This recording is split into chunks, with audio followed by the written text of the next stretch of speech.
Hi, and welcome to Experience Points by University XP. On Experience Points, we explore different ways we can learn from games. I'm your host, Dave Ang from Games-Based Learning by University XP. Find out more by going to universityxp.com. Some of the most well-known games, chess, checkers, and Go, can all trace their lineage to battles, warfare, and general conflict. These games are related, at least in some way, to how humans have waged war against one another for millennia. But if these games are based on warfare, then what was their original purpose? Why recreate battles and tactics in this format? To answer that, we need to look at military simulations. Military simulations share many of the same goals as applied games, especially for teaching, training, and development. They recreate systems, decisions, and consequences in a structured format so individuals can learn from them. In this episode, I'll define what simulations are, differentiate general simulations from military simulations, briefly review their history, and compare them to wargaming in both professional and commercial contexts. I'll also discuss the advantages of military simulations, the different types, live, virtual, and constructed, and how fidelity and authenticity shape their usefulness.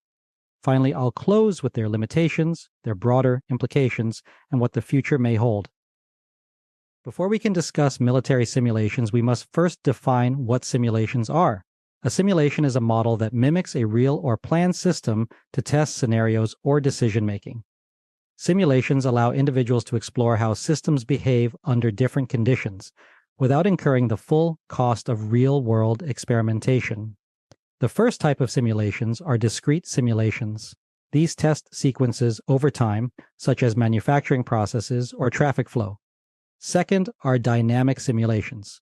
These focus on motion throughout space, like examining machines, moving parts, or observing ergonomic interactions. Third are process simulations. These tests are physical interactions, like chemistry experiments or product stress testing. Simulations can also serve different purposes.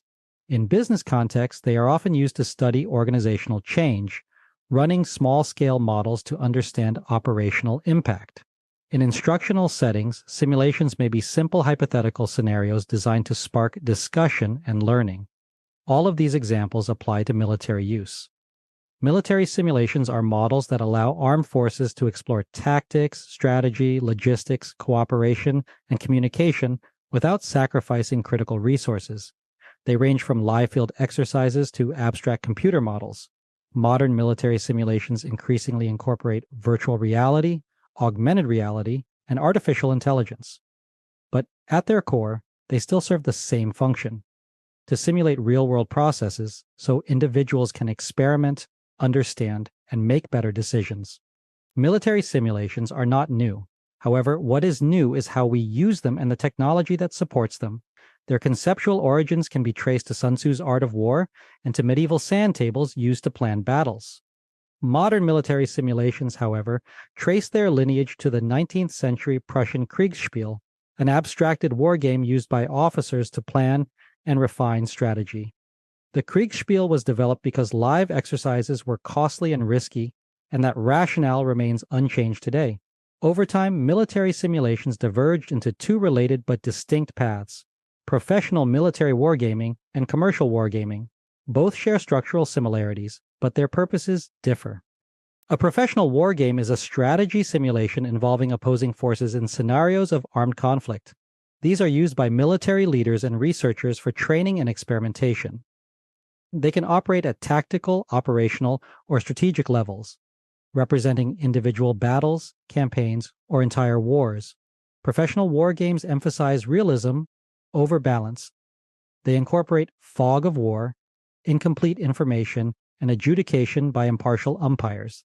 Unlike commercial games, they are not designed to be fair. Instead, they are designed to be revealing. However, it's important to note that they do not prove outcomes. They provide insight, they surface assumptions, and they expose weaknesses in thinking. That is their value. Commercial wargaming represents the recreational side of this lineage. From hex and counter board games popularized in the 1970s, to miniature systems like Warhammer, or historical simulations such as Flames of War, these games blend realism and strategy with play.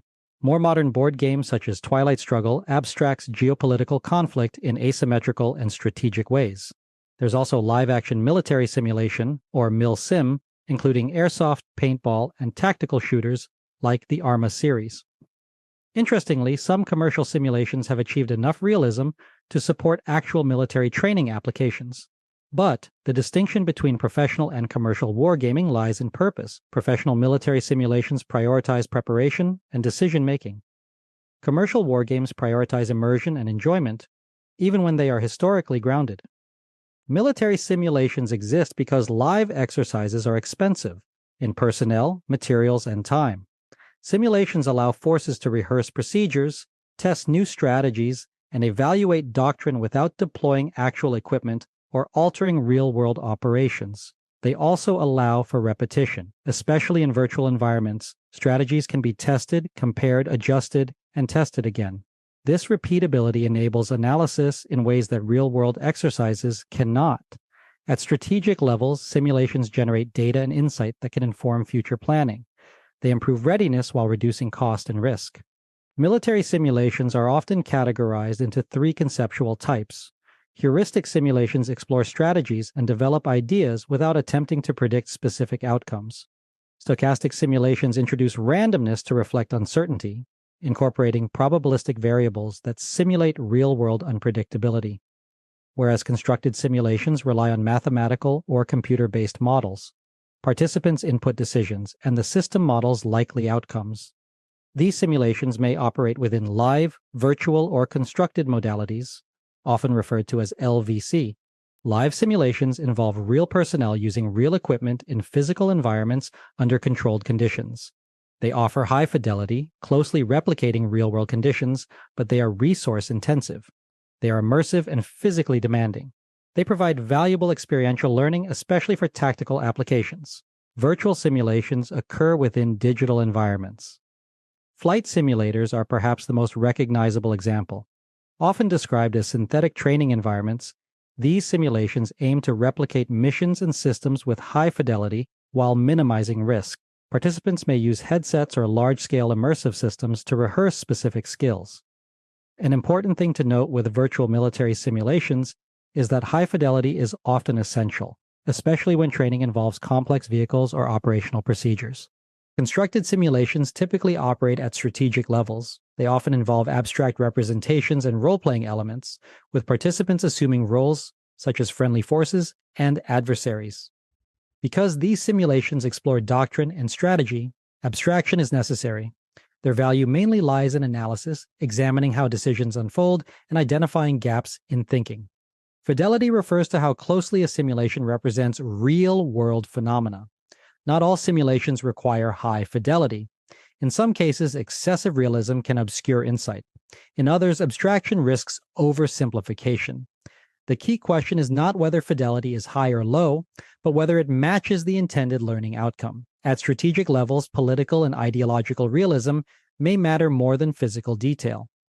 Conversely, at tactical levels, physical accuracy may be critical, therefore fidelity must serve a purpose.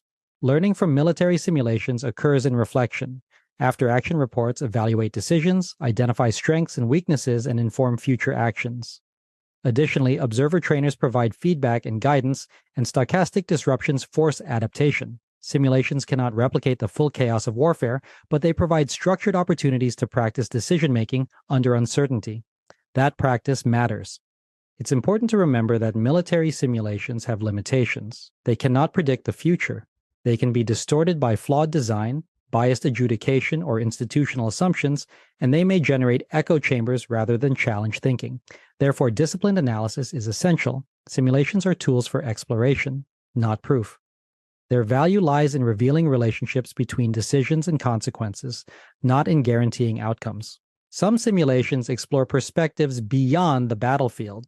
Games like This War of Mine examine the civilian experience of conflict. While not a military simulation in the strict sense, they highlight the ethical and emotional dimensions of warfare. These perspectives are often absent from strategic military simulations, but they remain important for understanding the broader implications of conflict. Looking towards the future, advances in computing continue to expand the possibilities of military simulations. Virtual reality, augmented reality, and mixed reality environments allow for increasingly immersive training experiences. Additionally, artificial intelligence introduces adaptive opponents and unpredictable dynamics. These technologies enhance realism and variability, but they do not eliminate uncertainty. The effectiveness of simulations ultimately depends on how thoughtfully they are designed, interpreted, and applied. In closing, military simulations are tools for exploring conflict without incurring its full cost. They exist to train decision makers, test strategies, and surface weaknesses in thinking. They cannot predict outcomes with certainty, but they can prepare individuals to face uncertainty more effectively, and that remains their enduring value. I hope you found this episode useful. If you'd like to learn more, then a great place to start is with my free course on gamification. You can sign up for it at universityxp.com/gamification. You can also get a full transcript of this episode, including links to references in the description or show notes. Thanks for joining me. Again, I'm your host, Dave Eng from Game-Based Learning by University XP. On Experience Points, we explore different ways we can learn from games. If you like this episode, please consider commenting, sharing, and subscribing.